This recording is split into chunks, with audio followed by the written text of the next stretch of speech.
Hi, my name is Cameron Kofer, and I'm the coach and team captain of the Incredibots. We're broadcasting live from Columbus, Ohio, and Mount Vernon, New Hampshire. This is actually our second webcast. Our first was actually 2 weeks ago at the ASTC conference at the Greater Columbus Convention Center in Columbus, Ohio. And at that conference, which was for the Association of Science and Technology Centers, we had a great deal of interest from audience members all over the world, and it was really a nice opportunity for the kids to showcase to people who are interested in science and technology everything that they've been doing associated with MoonBots. So we had limited bandwidth at that venue, so we are broadcasting actually a second time, so you'll have a chance to see all of the work that the kids have been doing associated with MoonBots over the past few months. We'd like to first start by thanking Martin Bogarts and Leo Camacho of the X Prize Foundation for the opportunity for the kids to showcase all of their work. We'd also like to thank Shonda Gonzalez of the Google Lunar X Prize Foundation for the motivation to investigate all of the history of the Apollo missions, to learn countless untold stories, and to explore what future lunar missions might look like. So at this point, I'd like to turn over the rest of the presentation to the Incredibots kids. Hi, we're the Incredibots from Columbus, Ohio and Mount Vernon, New Hampshire. We're a virtual team from 2 different states, and we range in the ages from 10 to 14 years old. We've been working together over the last 6 months on the MoonBots competition, using Skype, Google Docs, and email. We first met as competitors last year at a national invention competition called the Christopher Columbus Awards, and later this year at the FLL World Festival in St. Louis, Missouri, where we also learned about MoonBots. We quickly realized that we shared the same passion for science and robotics, and we thought it would be really cool to work together on the MoonBots competition. So now let's go ahead and introduce ourselves. I'm Varun Valmnani, and I've been on the Incredibots team for 6 years now.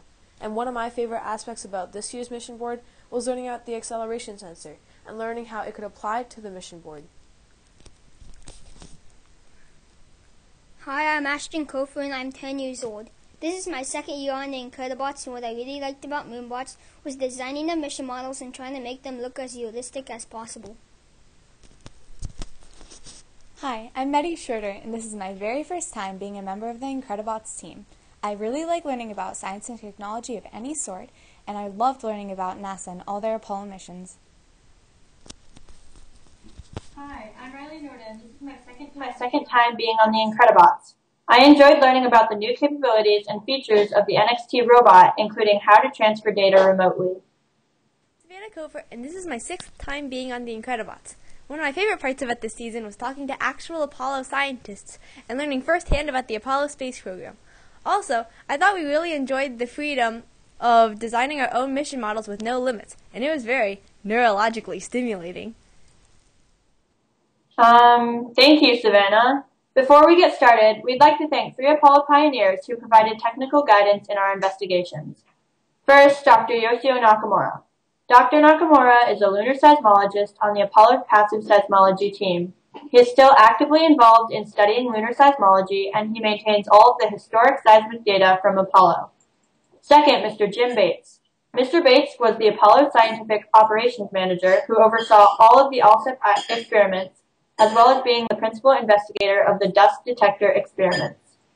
Third, Mr. Bruce McCandless. Mr. McCandless is an astronaut who was the Capsule Commander, or CAPCOM, when Neil Armstrong and Buzz Aldrin took their first steps on the moon during Apollo 11. He later flew in 2 shuttle missions and became the first man to walk in space untethered. Show you our lunar landscape and robot game.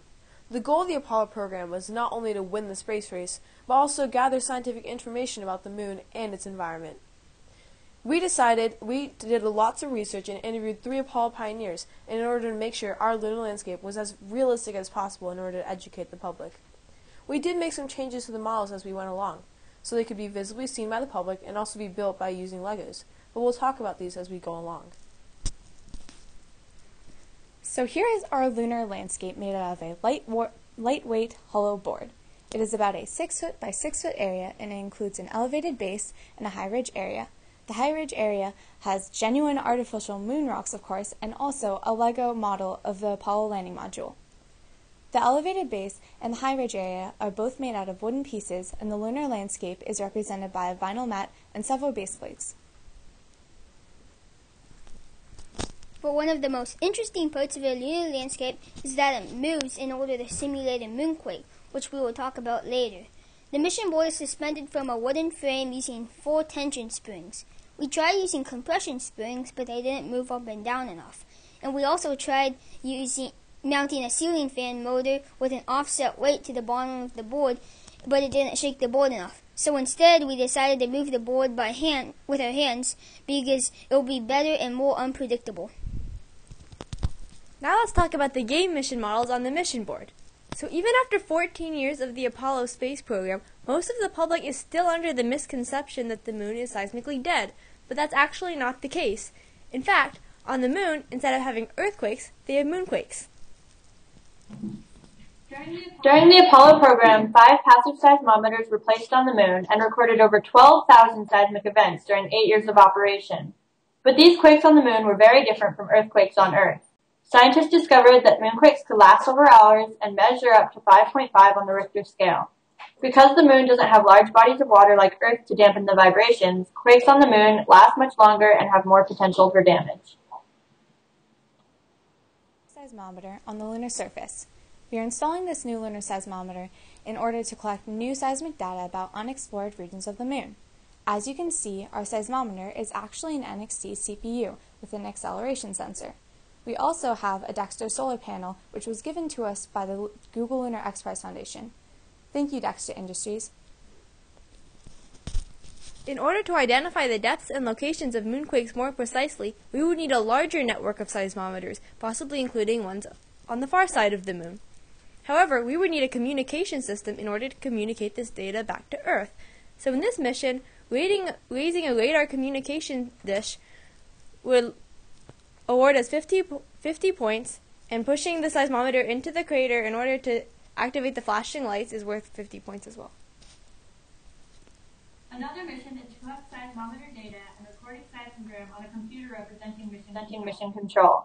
We actually have a picture of a very fascinating heritage artifact, the first lunar seismogram from Apollo 11. It is signed by the first astronauts and members of the passive seismology team. This seismogram copy was found a year ago in a remote underground seismic tunnel in northern Australia. The original is at the Lamont Doherty Earth Observatory at Columbia University. But in this mission, we must program the seismometer to first detect a moonquake, which is the movement of the mission board. Then we must program the seismometer to record the XYZ acceleration data, transmit it via Bluetooth, and display it as a graph on a computer screen representing mission control. Completing this mission is worth 150 points. Next mission is to raise an Incredibots flag on the moon. 6 agencies are represented on the moon, including the former Soviet Union, the United States, India, Japan, China, and the European Union.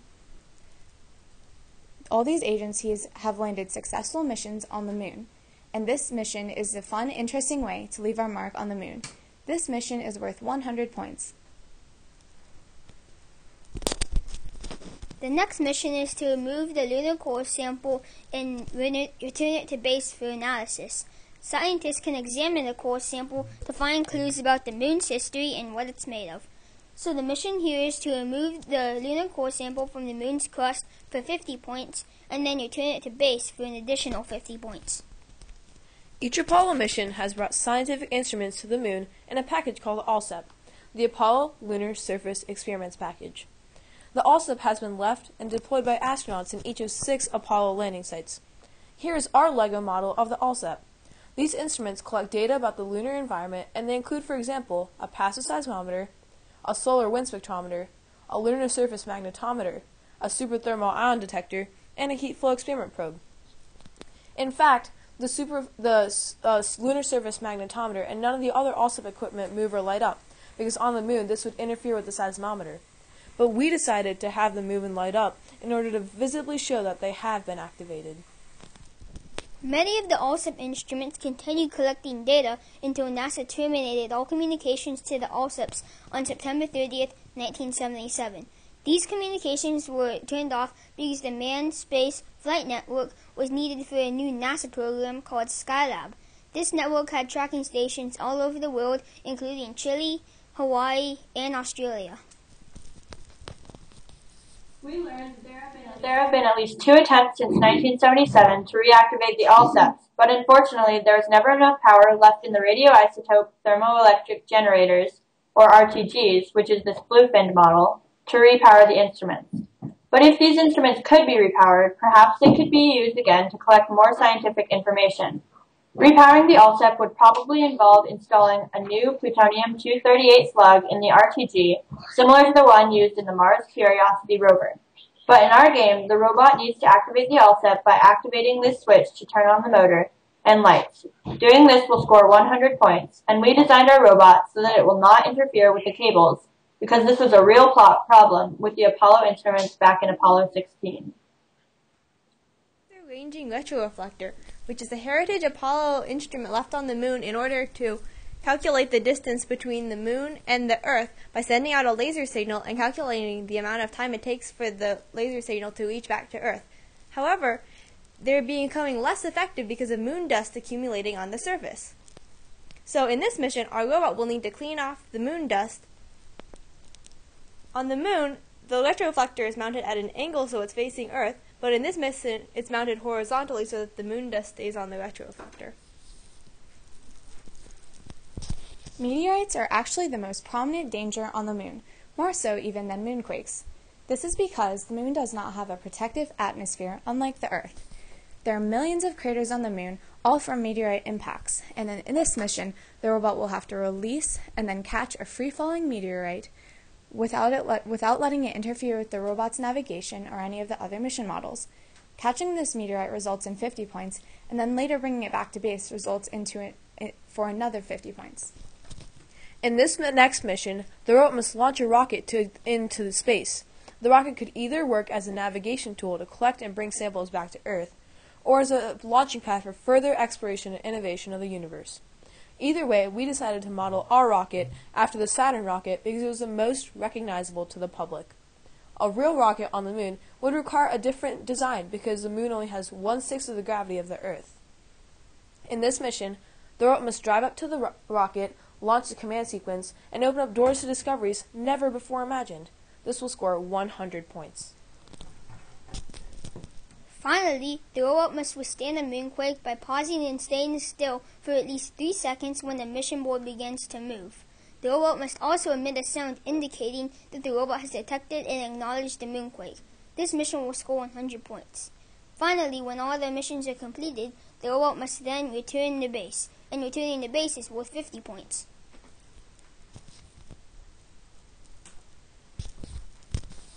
Here is our LEGO Mindstorms NXT robot.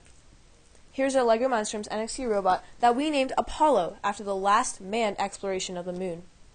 We received this robot from Google Lunar X Prize. Thank you, Google. For MoonBots, we had to design a robot that would be able to operate independently and accurately without any human intervention. We experimented with many different chassis and wheel designs, but we concluded that a narrow tri-bot chassis would 3.5 inches width with two driven wheels in the back and one non-driven rotocaster wheel in front was the most accurate. We were so excited to receive this cool omnidirectional rotocaster wheel from the Google Lunar X Prize because it can actually move sideways. This was especially helpful on our lunar landscape map because the vinyl surface is sticky enough that it causes friction against all other standard LEGO wheels and prevents them from turning, but not with the rotocaster wheel. So thank you, Rotocaster and Google Lunar X Prize. We have designed several specialized attachments on our robot in order to effectively accomplish each mission. For example, in order to collect the meteorite, we have designed a netting on the top of the robot, which we found works better than other boxes and cages that we experimented with. This material represents a material like Mylar, Kevlar, or S-glass, which can be used to protect against micrometeorites and extreme temperatures. Here is a sample. Here's a real sample of Kevlar, and here's a real sample of S-glass. We also mounted an accessory motor on the front of the robot, and we used that to get the core sample and raise the Incredibots flag. On this axle connected to the accessory motor, we have an 8-tooth gear connected to a 24-tooth gear at a 3-to-1 ratio. The higher gear ratio improves accuracy and increases lifting capability. We have designed a multi-prong rake on the front of the robot used to collect the core sample. Even if the robot is off by as much as 2 inches, the multi-prong rake ensures that the robot will still be able to collect the core sample. Also, we have designed a hard stop at the bottom of the rake to ensure that the rake is always at the same horizontal position every time. Also, we have designed a transverse gear that simultaneously lowers in order to raise the Incredibots flag. As you can see, our robot is surrounded by a 360-degree smooth bumper with rounded corners. We had to design this bumper so that the robot could move against edges and mission models without snagging or getting jammed. We also mounted side wheels which can run against walls so that running up and down the high ridge area would be easier. We use 3 types of sensors on a robot: light, touch, and acceleration. We use the light sensor on each side of the robot, and we use that to detect the side of the high ridge when going up to the plateau. And then we use the touch sensor on the back of the robot to detect when we are aligning against the back of the high ridge. And then we used an acceleration sensor on both the robot and the seismometer, and we use that to detect the moonquake and collect seismic data. Because the robot only runs one entire single sortie, it has to maintain its accurate navigation throughout. And for this reason, the robot makes frequent self-checks and reorients itself on known locations on the board. This ensures that our robot is very robust and very repeatable, even with a shaking mission board. So now let's go ahead and start the game.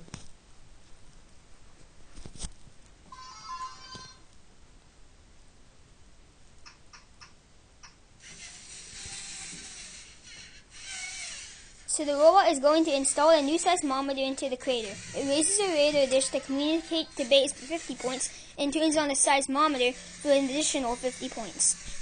Next, the robot releases and sends a rocket back to Earth with samples. Now the robot must self-align against the plateau and then raise the Incredibots flag to leave its own unique mark on the moon. This will give the robot an additional 100 points. Next, the robot will collect a lunar core sample for 100 points and then take it back to base for an additional 50 points. Now the robot is going to turn on a Heritage Allsip experiment package. This scores 100 points. Next, the robot self-aligns against the wall so it can get into position to release and then catch a meteorite. The robot releases and then catches a meteorite without letting it interfere with any other stuff, and this will result in 100 points. Now the robot must self-align against the wall and clean the retroreflector. This gives the robot an additional 100 points. Now the robot is self-aligning against the plateau once more, and it will now move alongside the plateau with its side wheels. Next, the robot will have to detect and withstand a moonquake by recognizing the moonquake and pausing for 5 seconds. On the moon, the robot would have to pause for several hours, but in this demonstration, the robot will only have to pause for 5 seconds.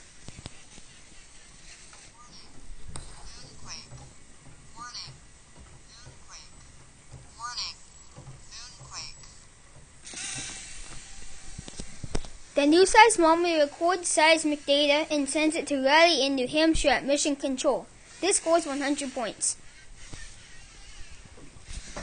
The robot self-aligns several times against walls so it can get into position to go back to base with both the core sample and also the meteorite. This final mission results in 50 points. Thank you for listening to our presentation. We hope you learned a little bit more about the moon and the Apollo missions that you didn't know before. And we hope you are as inspired as we are from your exposure to the MoonBots competition. At this point, we are going to go offline with the judges on Google Plus Hangout. Thank you. Bye. Thank you to everyone that watched. Thank you.